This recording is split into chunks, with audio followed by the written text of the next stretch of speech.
कहते हैं सरकारी अस्पताल में मरीजों की सही से देखभाल नहीं होती और यही वजह है कि जिनकी जेब में पैसा होता है वो अपने मरीज को निजी अस्पताल में भर्ती कराते हैं। मगर इस अस्पताल की ये तस्वीरें देखने के बाद आप शायद ही किसी छोटे मोटे अस्पताल पर भरोसा कर पाएंगे।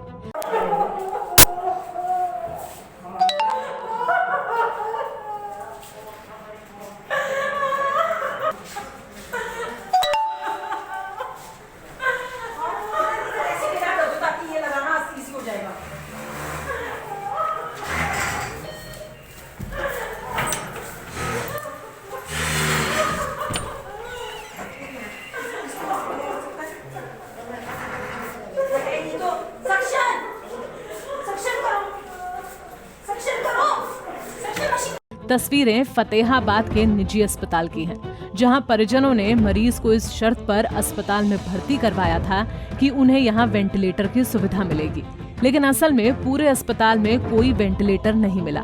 ऐसे में जब मरीज की हालत बिगड़ने लगी, मामले की जानकारी स्वास्थ्य विभाग को दी गई, जिसके बाद टीम ने मौके पर पहुंचकर हालात का जायजा लिया, जहां देखा कि मरीज का ऑक्सीजन लेवल इतना डाउन चला गया है कि कोई भी अनहोनी हो सकती है।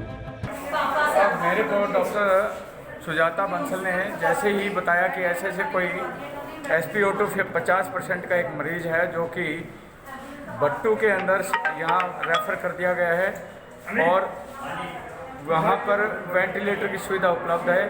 तो डॉक्टर सुजाता ने मुझे बताया कि मेरी नॉलेज में कोई वेंटिलेटर नहीं है, परंतु जिस हॉस्पिटल के अंदर इसको रेफ़र किया गया है वो उसके अंदर वेंटिलेटर बता रहे हैं परिजन, लेकिन जब यहाँ आए तो यहाँ पे कोई वेंटिलेटर हमें नहीं मिला, ना ही हमें कोई डॉक्टर मिला। एक डॉक्टर की चेयर पे एक लेडी बैठी थी जिसको हम जानते नहीं वो डॉक्टर है या कौन है, और जैसे ही मैंने उनसे डॉक्टर साहब के बारे में इंक्वायरी करने की कोशिश की तो वो अपनी सीट छोड़कर, मैंने सोचा डॉक्टर साहब को बुला रही हैं, और वो पिछले गेट से निकलकर और बाहर एक ब्लैक रंग की गाड़ी के अंदर चली गई।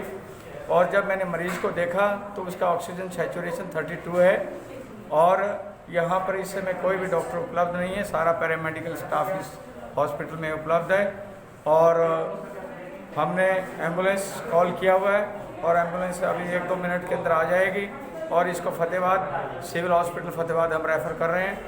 और ना डॉक्टर होने की वजह से हम किसी की रिकॉर्डिंग तो हम नहीं कर सके कि आपने यहाँ क्यों वेंटिलेटर लिखा हुआ है। आपने इनके गेट के बाहर एक वेंटिलेटर है ऐसा कुछ लिखा हुआ है दीवार के बाहर, लेकिन यहाँ मुझे तो कोई वेंटिलेटर नज़र नहीं आया और मरीज को इसलिए कोई डॉक्टर या उनके अनुपस्थिति में हम स्वयं ही इस मरीज़ को फतेहाबाद रेफ़र कर रहे हैं जहाँ वेंटिलेटर की उपलब्धता है और इनका सही तरीके से इलाज करवाने की हम कोशिश कर रहे हैं। Thank you. डॉक्टर साहब, कोरोना महामारी के दौर में लोगों की जान के साथ प्राइवेट हॉस्पिटल बड़े ऐसे कर रहे हैं, खिलवाड़ कर रहे हैं, इस चीज़ की जिम्मेवारी किसकी है सर?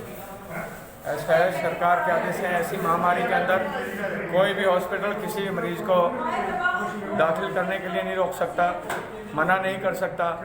तो सरकार के ऊपर से गाइडलाइन आई हुई हैं, तो किसी के हॉस्पिटल में कोई मरीज अगर चला जाता है तो मना नहीं कर सकता। तो इसलिए इसके बारे में मैं अपने विचार यही दूंगा कि ऊपर सरकार से जो आदेश हैं उन्हीं के अकॉर्डिंग उनको काम करें। सरकारी डॉक्टरों ने मौके पर पहुंचकर मरीज की हालत को पहले स्थिर किया और फिर एम्बुलेंस को बुलाकर फतेहाबाद के सिविल अस्पताल में दाखिला करवाया। जिस वक्त स्वास्थ्य विभाग की टीम अस्पताल में पहुंची तो वहीं हालात देख हैरान रह गई। पूरे अस्पताल में एक भी डॉक्टर नहीं था और डॉक्टर की सीट पर बैठी महिला टीम को देखकर सीट छोड़कर फरार हो गई।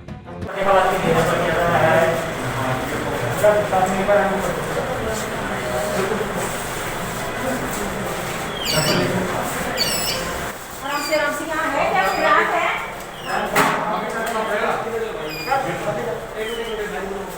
आगे पकड़ लो, आगे थोड़ा पकड़ लो। हाँ, आराम से ऐसे सीधा चला जाएगा। हाँ, सीधा ऐसे चढ़ जाएगा ऊपर।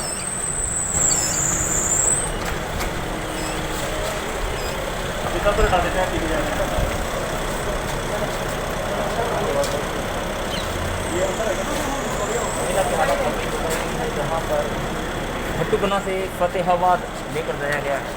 एक बड़ा सवाल ये है खड़ा होता है कि एक हॉस्पिटल जिस वक्त देश कोरोना जैसी महामारी से जूझ रहा है, ऐसे में निजी अस्पताल के द्वारा मरीज की जान के साथ इस तरह का खिलवाड़ चिंता की बात है। ऐसे में देखना होगा कि स्वास्थ्य विभाग इस अस्पताल के खिलाफ क्या कार्रवाई करता है। फतेहाबाद से रमेश भट्ट, पंजाब केसरी टीवी। हमसे जुड़े रहने के लिए हमारे YouTube चैनल को सब्सक्राइब करें और नई वीडियो की नोटिफिकेशन के लिए बेल आइकॉन को दबाएं। अगर आप ये वीडियो Facebook पर देख रहे हैं तो लाइक जरूर करें और ज्यादा से ज्यादा शेयर करें। धन्यवाद।